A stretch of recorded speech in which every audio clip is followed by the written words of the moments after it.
हम चौकीदार को ऊपर से देखते हैं, वो अपना डंडा ठोक के जा रहा होता है और जैसे ही वो हमारे घर से थोड़ी दूर जाता है, ये सीटी चौकीदार ने नहीं बजाई थी, ये यश था।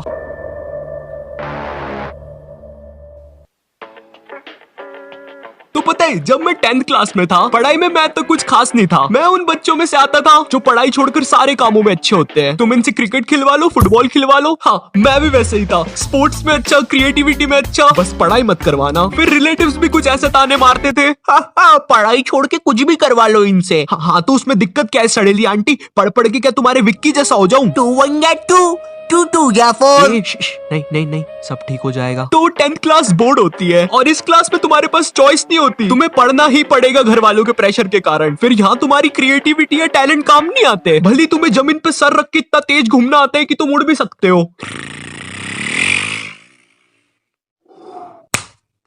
तो जब मैं 10th क्लास में था, मेरा पढ़ने में कुछ खास मन नहीं लगता था। मेरी मम्मी ने मुझे कुछ उपाय बताए। सुबह जल्दी उठ के नहा धो के पूजा पाठ करके पढ़ने बैठा कर, सब कुछ याद हो जाएगा। नहीं, मुझे एक बात बताओ, ये सुबह उठ के जल्दी पढ़ने वाली बात लोग इतना बड़ा चढ़ा के क्यों बताते हैं? नहीं, बिल्कुल ऐसे बोलेंगे, हाँ बेटा साल भर पढ़ाई नहीं करी और अभी तुम्हारी फट रही है, कोई बात नहीं, एक दिन सुबह जल्दी उठ के पढ़ लो, सब कुछ याद हो जाएगा। तो अंकल आप सुबह उठ के पढ़ लेती है, गैराज क्यों संभाल रहे हो?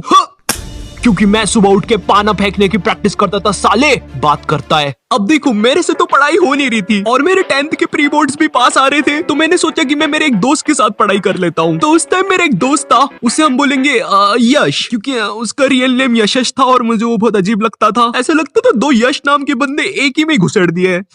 अब जो ये यश था ना, ये पढ़ाई और मस्ती दोनों में अच्छा था, मुझे नहीं पता कैसे था बट था। तो अब मैंने फटी में अपनी झोली और पानी की कुप्पी उठाई और यश की गुफा की तरफ चल दिया। यश मुझे भी पढ़ा ले अपने साथ। पहले ये बता, तेरा एसएसटी में कितना हो गया? अरे एसएसटी की तो पुस्तक ही नहीं मिली मेरे को जब मैं लेने गया था। तू पुस्तक खरीदने कब गया था? सोमवार। सोमवार माने कल। ओह, फिर तो तू पास नहीं हो पाएगा। ठीक है। फिर मैं अपनी पानी की कुप्पी और झोली उठा के घर आ गया।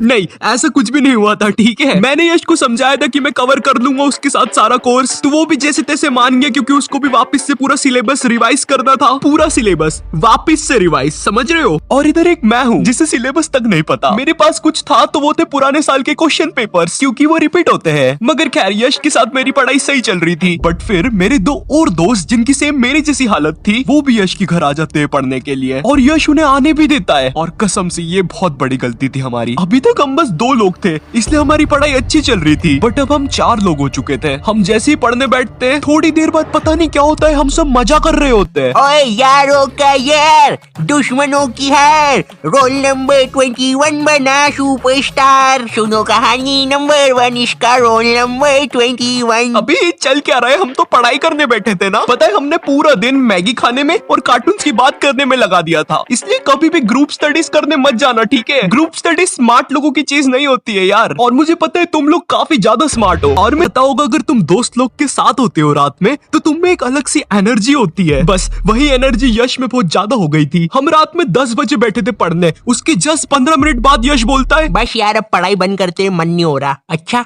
ठीक है फिर। क्या हुआ? तूने तो बोला बंद करते। अरे तू सो क्यों रहा है? आज अपन मजा करेंगे। भाई तू ऐसे क्यों हंस रहा है? मुझे डर लग रहा है। सुन, उधर से नमकीन लेके आ, फियर फाइल्स लगा टीवी पे। कुछ भी